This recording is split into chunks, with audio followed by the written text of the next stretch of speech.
Allahu Akbar, Allahu Akbar, Allahu Akbar. La ilaha لبيك اللهم لبيك لبيك لا شريك لك لبيك إن الحمد والنعمة لك والملك. Di pagi hari yang mulia ini, Gema takbir memecah keinginan pagi 10 Zulhijjah 1441 Hijriah. Hari ini kita menyambut Idul Kurban dengan membesarkan dan mengagungkan Allah serta memujinya. Semua itu kita ucapkan sebagai tanda kelemahan kita dalam berhadapan dengan kebesaran dan keagungan Allah Subhanahu wa ta'ala. Juga sebagai pernyataan kesyukuran atas segala nikmat dan karunia Allah. Kesadaran ini merupakan hikmah yang diperoleh dalam melaksanakan ibadah kepada Allah Subhanahu wa ta'ala. Pada hari ini kita diliputi rasa bahagia dan gembira, dan pada wajah kita telah memancarkan sinar kebahagiaan karena dapat berkumpul dengan sanak, keluarga dan handai taulan. Hari ini hati kita dipenuhi kasih sayang, jauh dari kebencian, jauh dari dendam, kesumat dan pikiran-pikiran kotor. Sungguh sejuk dan sangat nyaman perasaan kita semua dalam suasana hari ini. Hari ini kita menyambut Hari Raya Idul Adha, hari terbesar dalam Islam. Hari ini kita meraih kemenangan, yaitu menangnya iman dari kekafiran, menangnya akal atas nafsu, menangnya kebenaran atas kebatilan. Allahu Akbar, Allahu Akbar, Allahu Akbar, walillahil hamd. Hadirin dan hadirat yang dirahmati Allah Subhanahu wa ta'ala, pada kesempatan yang mulia ini, perkenankanlah saya menyampaikan khutbah yang berjudul Keteladanan Nabi Ibrahim dalam mendidik anak.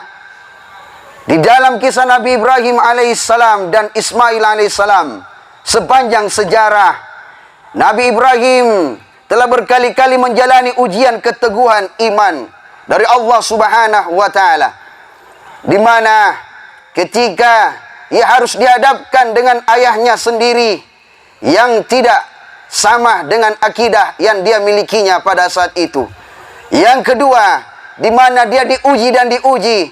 Di masa tuanya pun ia masih mengadakan tangan bermohon kepada Allah agar Allah memberikan kepadanya anak yang soleh. Setelah anak yang soleh itu lahir, Allah Subhanahu wa ta'ala menguji keimanan dan ketakwaan Nabi Ibrahim. Dengan cara apa? Agar dia meninggalkan anak dan istrinya, Ismail alaihissalam, dengan Siti Hajar alaihissalam istrinya, di tengah padang yang tandus, Bibakkata Mubarakah, yang dahulu adalah namanya itu, saat ini berubah menjadi Makkatul Mukarramah. Di tengah padang yang tandus, kering kerontang, tak ada kehidupan, Allah memerintahkan Nabi Ibrahim agar meninggalkan anak yang baru dia dapatkan, anak yang lama dia nanti, dia tunggu, masih merah kulitnya, yang masih harus digendong oleh ayahnya, dimanjakan oleh ayahnya. Tapi apalah daya, ini ujian keimanan dan ketakwaan yang diberikan oleh Allah kepada Nabi Ibrahim. Akhirnya dia meninggalkan anak dan istrinya di tengah padang yang kering kerontang itu.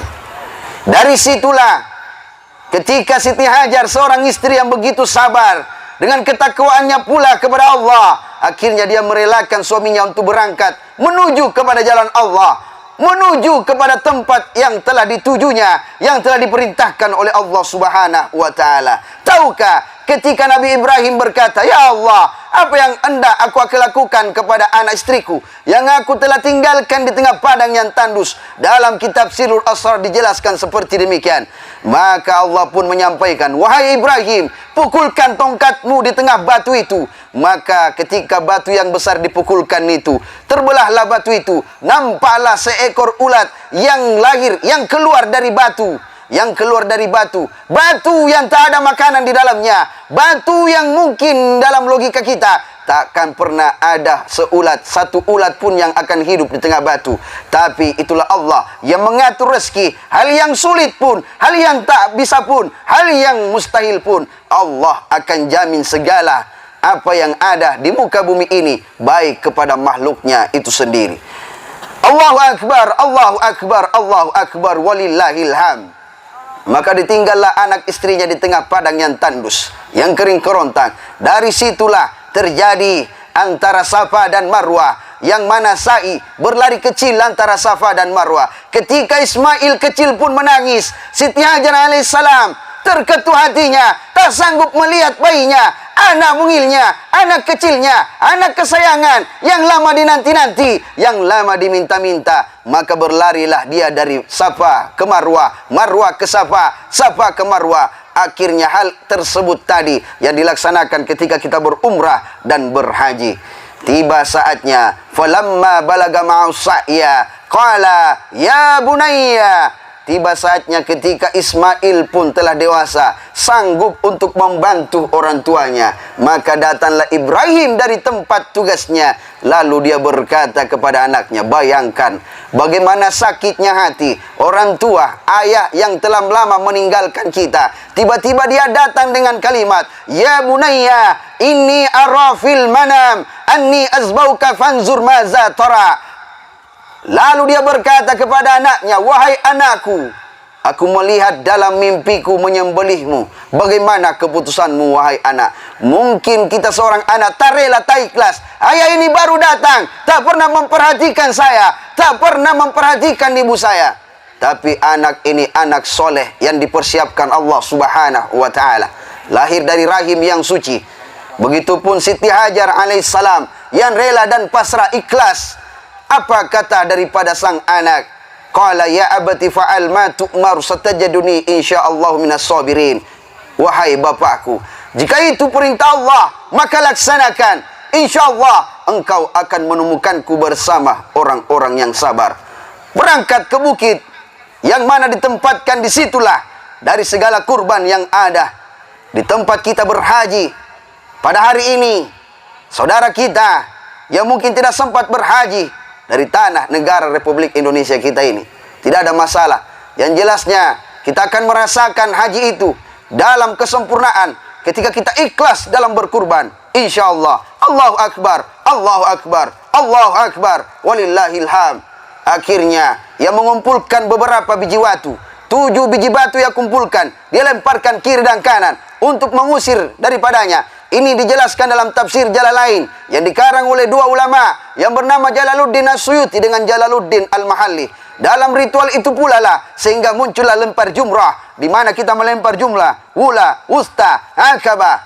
Dari sinilah hingga akhirnya kita melihat bagaimana pengorbanan Nabi Ibrahim.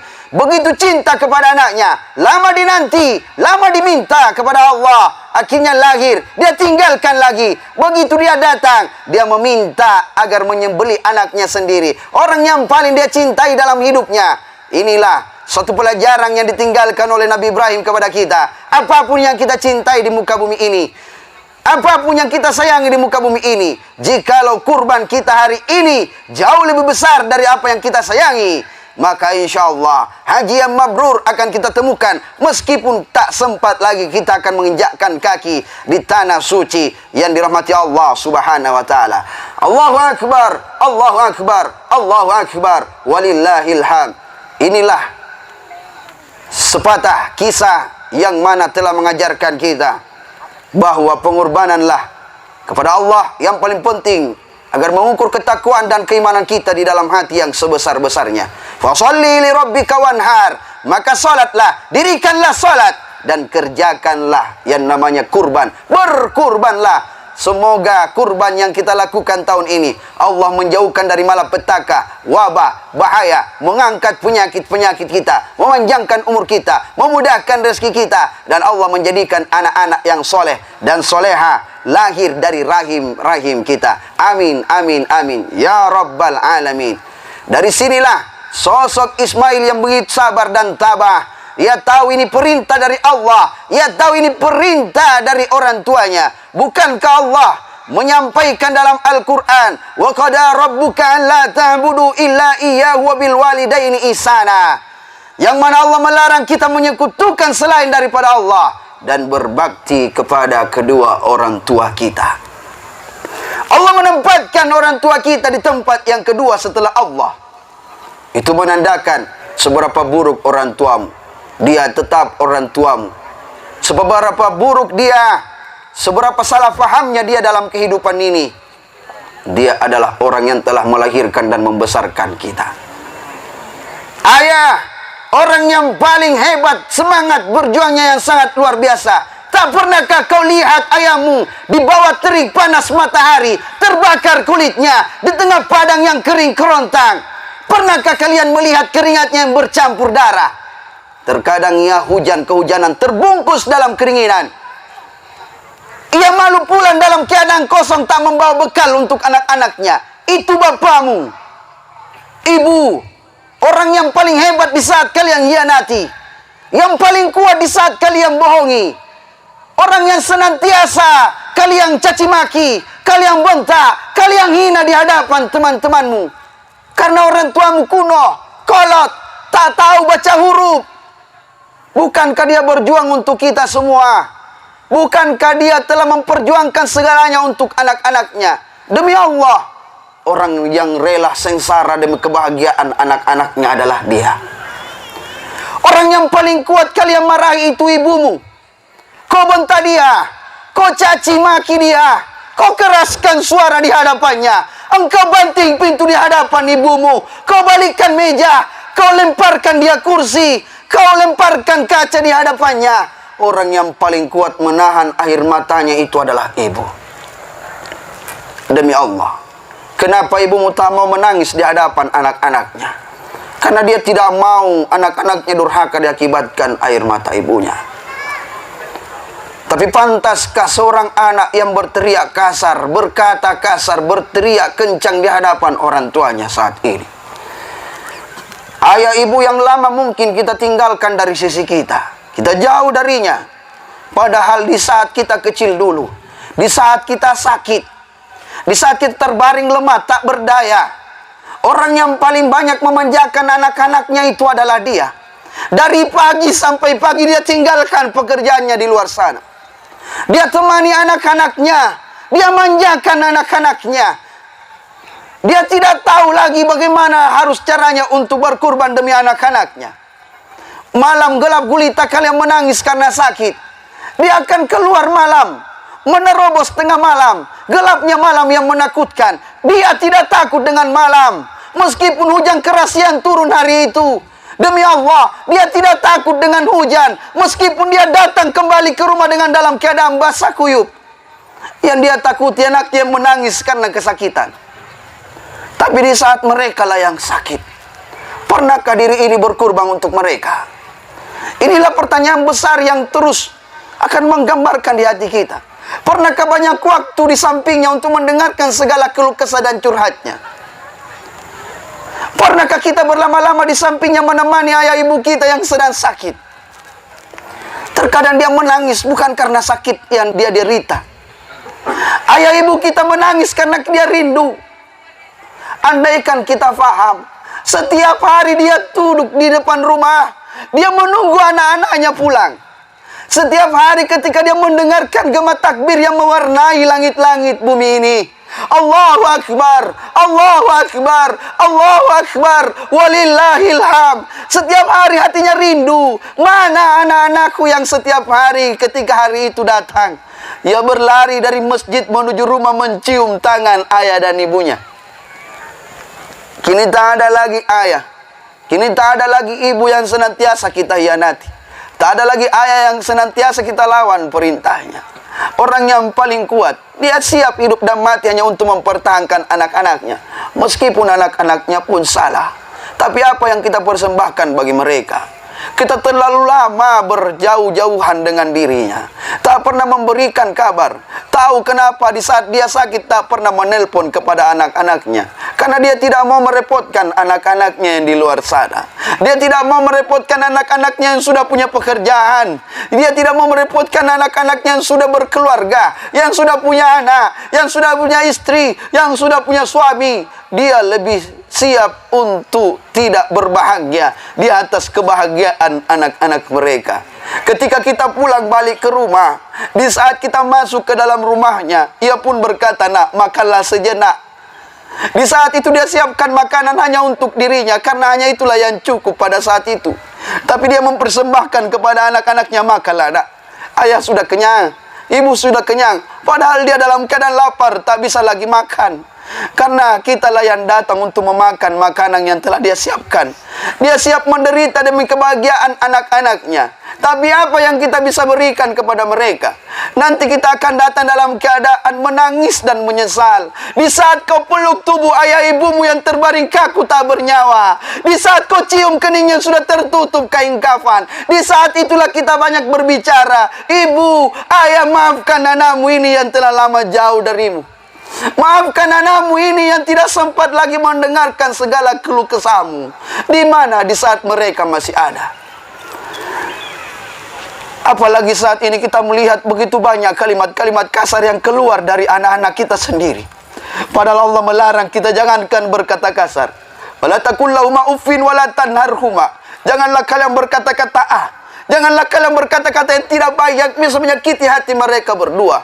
Wa qul lahuma qawlan karima. Saat ini berbahagialah yang masih memiliki kedua orang tua.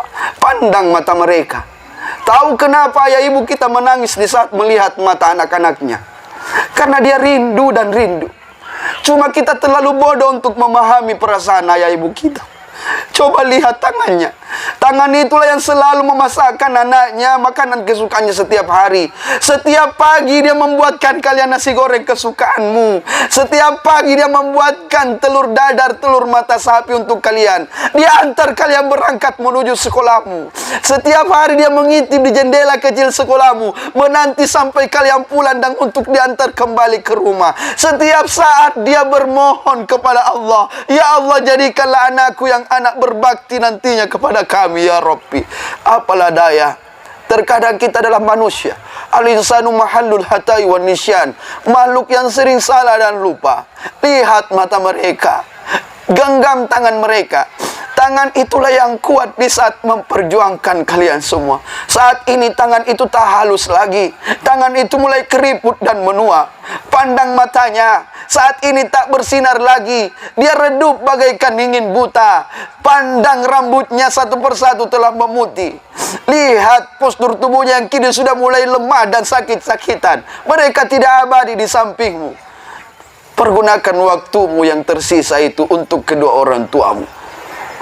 Dari sinilah kita bisa memahami bahwasanya ridha Allah fi ridhal walidain wa suhtullahi fi suhtul walidain. Karena ridha Allah tergantung kepada ridha kedua orang tua kita. Seberapa buruk orang tuamu? Nabi Ibrahim alaihissalam, ayah angkatnya Azar, seorang penyembah berhala. Tapi Ibrahim tak pernah berteriak di hadapan ayahnya, "Bapak musyrik, bapak kafir, neraka bapak ibu." Tidak. Karena Islam mengajarkan kita akhlak budi pekerti yang baik. Dari sinilah berbaktilah kepadanya. Seburuk apapun dia, sejahat apapun dia padamu, ikatan itu tak pernah lepas sebagai anak dan orang tua. Dari sinilah keikhlasan yang perlu kita lepaskan hari ini, agar daripada kurban yang kita lakukan hari ini, Allah senantiasa menilainya, menilai ibadah di sisinya. Amin, amin, amin ya rabbal alamin. Allahu akbar, Allahu akbar, Allahu akbar, walillahil hamd. Mungkin ini saja yang bisa saya sampaikan, mudah-mudahan bermanfaat dalam kehidupan. Sebagai kesimpulan, selagi masih ada waktu bersama dengan mereka, bahagiakan. Tiada hal yang paling indah dalam kehidupan kecuali membahagiakan mereka berdua. Karena Allah dengan dirinya tak ada tirai pembasas di saat dia berdoa kepada Allah.